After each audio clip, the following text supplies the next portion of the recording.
Well, speaking about some more doom and gloom that should be front row and center here in the near future in a country near you soon, financially speaking, remember little Timmy Geithner? Took the Treasury post briefly, QE, TARP funds, bailout, and then left. You know, that guy.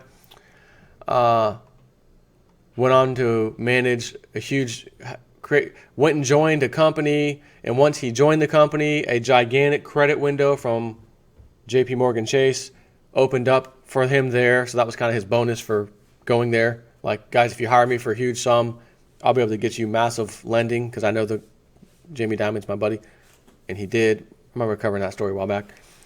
My job and the Treasury's done. I'm out, that kind of thing. Silver Doctors has an article posted by someone named Charles Hugh Smith of 2minds.com. Why I have to agree with Tim Geithner on this one. Geithner's conclusion: current policy extremes, politics, and astounding debt levels limit policymakers' emergency options in the next crisis.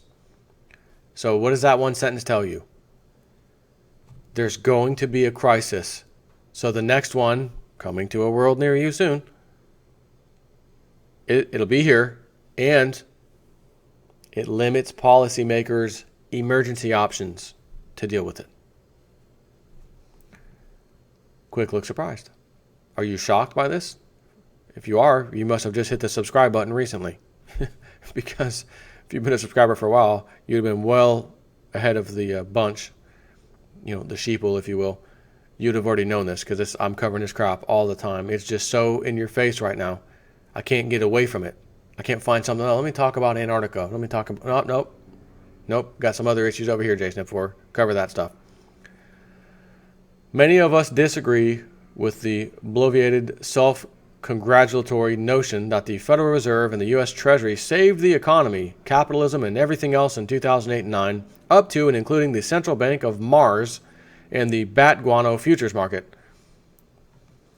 That said, I found myself in agreement with Timothy Geithner's recent assessment of systemic risk and the limits of regulation published in Foreign Affairs magazine, Are We Safe Yet? How to Manage Financial Crises, subscription and registration required. Geithner starts with some refreshingly straight talk. Financial systems are inherently fragile and prone to panics and runs. This echoes what Alan Greenspan wrote in the pages of his own analysis of inherent financial fragility in Foreign Affairs. Never saw it coming why the financial crisis took economists by surprise. Quote, the danger is particularly acute in periods that see both large increases in wealth and optimistic beliefs about the economy, that the economy is safe, that risky assets will rise in value, that liquidity is freely available, and so on. Like now, right?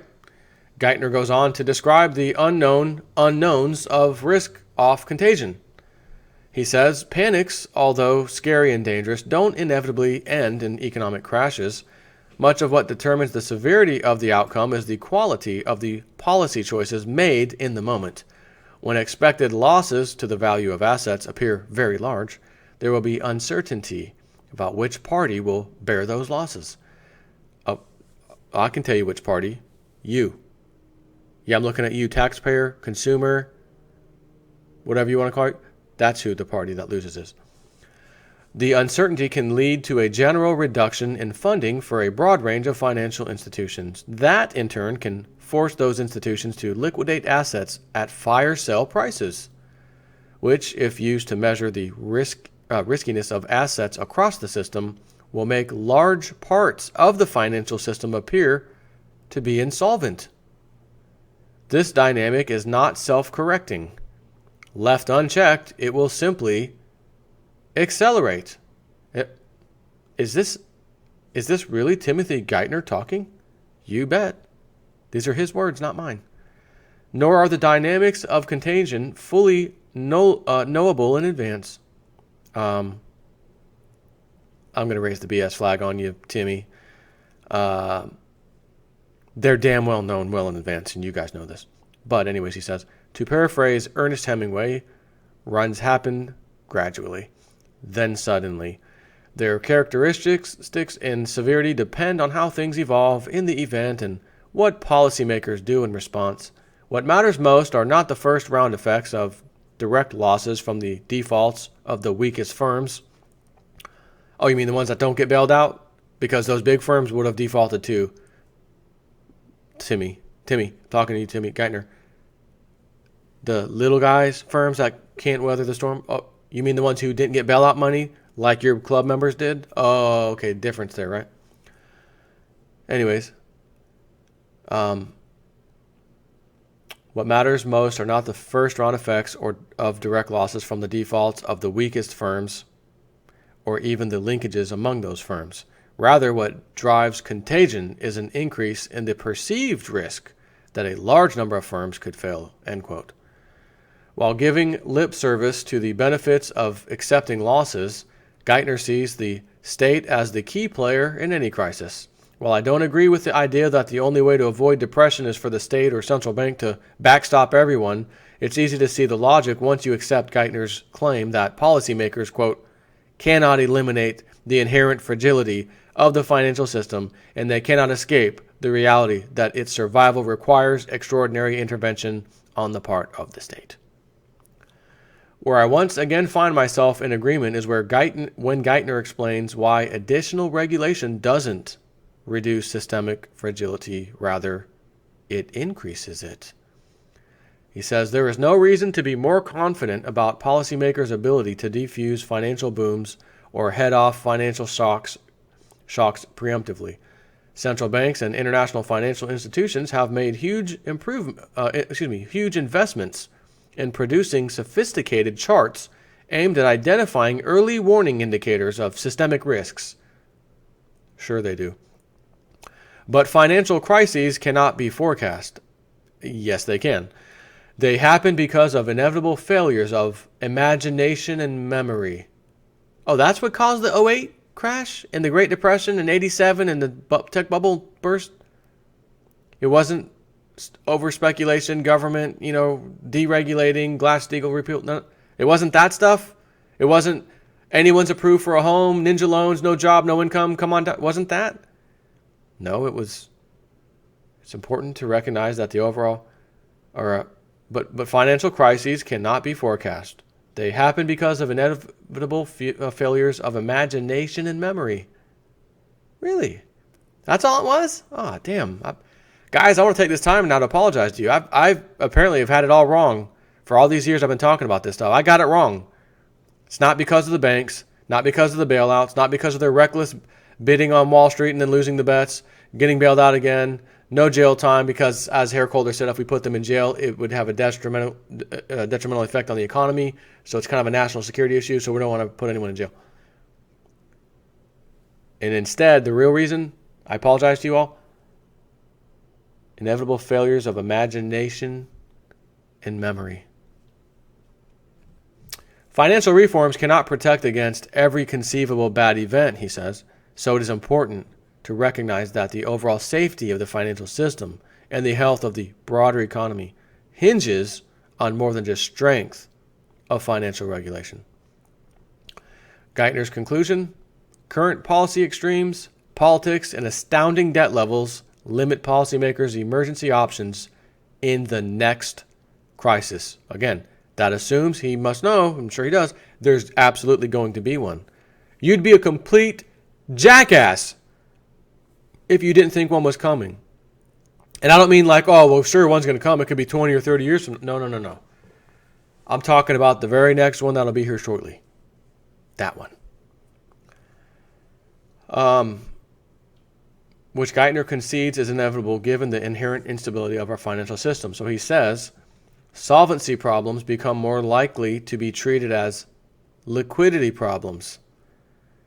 The government delays action until the only remaining options are even less politically appealing.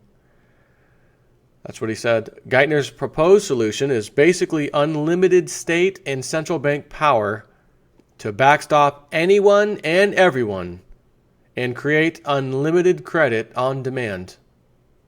He says the right regime should recognize that successful crisis management requires allowing the government and the central bank to take risks that the market will not take and absorb losses that the market cannot absorb. In other words, it's 2008 again. What he's referring to, bail out the stock market, and all of our club members who are invested, if they make wrong bets, bail them out. If they make right bets, you don't have to bail them out because they're winning. Only bail them out if they lose. And if the banks, who are now investment banks, thanks to the repeal of Glass-Steagall and such, started by Bill Clinton, they are no longer just banks lending basic stuff. They are now investment powerhouses and banks. And they've been using your money to make the bets. And they lost. And rather than dig deep into those books and find out you guys were spending your clients' money, that's illegal. No one can go to jail because it's catastrophic for the economy if we prosecute, says Eric Holder. Let's just bail them out. So that's what he's saying. What we did then, do it again. Just keep bailing, infinity and beyond. Buzz Lightyear, to infinity and beyond, we shall bail out. Anyway, so let me read this in full. The right regime should recognize that successful crisis management requires allowing the government and the central bank to take risks that the market will not take and absorb losses that the market cannot absorb. It should allow the government to act early before a panic gains momentum, and it should establish an overarching goal of preserving the stability of the whole system and restoring its capacity to function, not avoiding the failure of individual firms. End quote. So let me get this straight. If you knew, and you're a giant powerhouse, BlackRock, big investment firm, JP Morgan, Chase Manhattan, JP Morgan Chase, Goldman Sachs, giant hedge fund guy number 1, 2, 3, 4, 5, 6, 7, 8, 9, guys, we now have officially learned that the government will never let us lose again. Guys, are you hearing this? We can bet on anything forever. And if we lose, all the big banks, our buddies, will be doing the same thing. Collectively, will be catastrophic if they don't help us. Guys, it is now official. It is written into law. We can never lose again. The taxpayer will just keep bailing us out. And we'll have to borrow more money, so our banker friends will be happy about that. People who buy the Treasury bonds, of course. So that's the solution. Coming from the guy who was in charge the last time, who caused where we are today, getting worse from 2008, 9, 10 to where we are now, 10 trillion turns to 20 trillion. Timmy Geithner, what happens when 20 trillion, because if we had to do what you say, just keep bailing everything out, will turn to 30 trillion, 40 trillion, 60 trillion, like that. Little Timmy Geithner, how are we going to afford just the debt payment? Forget trying to pay off principal anymore. How do we pay off the debt? How do we stop making these huge, enormous payments and lower it? Because sooner or later, we're going to have to make the payment and not have money left to do anything else. Oh, military budget, normally that never goes down, but this time we owe all the bondholders. So we got to make sure they get paid, right? Little Timmy Geithner is not talking about that. While I am not persuaded that repeating the unlimited liquidity/credit fix of 2008 and 9 will resolve the next crisis, I do agree that the room to maneuver is shrinking. The American public has little stomach for another massive bailout of super wealthy bankers and financiers, and the public is equally wary of granting the Fed the ability to buy staggering quantities of stocks, empty malls, as he calls bat guano futures, and everything else the Fed would have to buy to keep the markets aloft forever. What Geithner is unwilling to say is what's obvious. Now that policymakers have shot their wad and the room for maneuver is limited, there cannot be a centralized, painless fix for the next inevitable financial crisis. 8 years after the crisis, central banks are still propping up a fragile, sick unto death financial fire trap. And they have a nice little chart here, which I'll just quickly show you, because Monthly Fed, ECB, Bank of England, and Bank of Japan asset purchases. Still plenty of liquidity being added to markets. All these central bankers buying a combined $200 billion every single month. Now, remember what we did? Federal Reserve is blue. And they did it again, $80 billion a month. Remember that? Every single month. 2013, 14, 15, and they stopped. But look at Bank of Japan. They're kicking in. $100 billion. Look at the ECB. My goodness. Look at the ECB, European Central Bank. And you guys are, you guys as in them, are concerned about Brexit, the UK leaving? Why do you think they're leaving? You guys are sitting on a time bomb. You guys are morons. We're out of here. Article 50, please. Thank you. Give me my money. In Scotland, well, we want to stay. We're part of the UK, but we want to stay with the EU. Can we somehow stay? Scotland. You guys aren't idiots. You guys are smart. Let me pull this back up. I don't think you saw what I just showed.